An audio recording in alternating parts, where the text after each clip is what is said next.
മുഖ്യമന്ത്രിയും ജനപ്രിയ നേതാവുമായിരുന്ന ഉമ്മൻചാണ്ടിയുടെ 3ാം ചരമവാർഷികത്തോടനുബന്ധിച്ച് പുതുപ്പള്ളി സെന്റ് ജോർജ് ഓർത്തഡോക്സ് വലിയ പള്ളിയിലെ അദ്ദേഹത്തിന്റെ കല്ലറയിൽ മെഴുകുതിരി കത്തിച്ചും പുഷ്പാർച്ചന നടത്തിയും കോൺഗ്രസ് നേതാക്കളും അണികളും ആദരവർപ്പിച്ചു.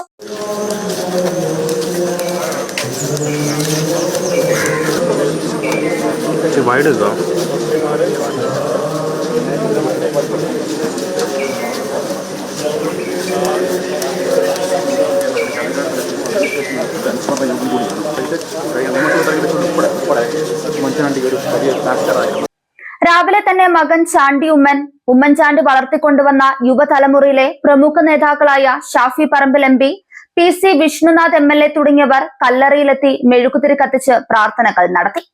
കല്ലറയിലെ പ്രത്യേക പ്രാർത്ഥനകൾക്ക് പുറമെ പുതുപ്പള്ളിയിൽ വിപുലമായ അനുസ്മരണ സമ്മേളനവും ജീവകാരുണ്യ പ്രവർത്തനങ്ങളുടെ ഭാഗമായി അർഹരായവർക്ക് ഭൂമി കൈമാറ്റവും സ്കോളർഷിപ്പ് വിതരണവും സംഘടിപ്പിച്ചിട്ടുണ്ട്. News desk 99 news, Kottayam. The Wedding Mall, Pan Bazaar, Tirur.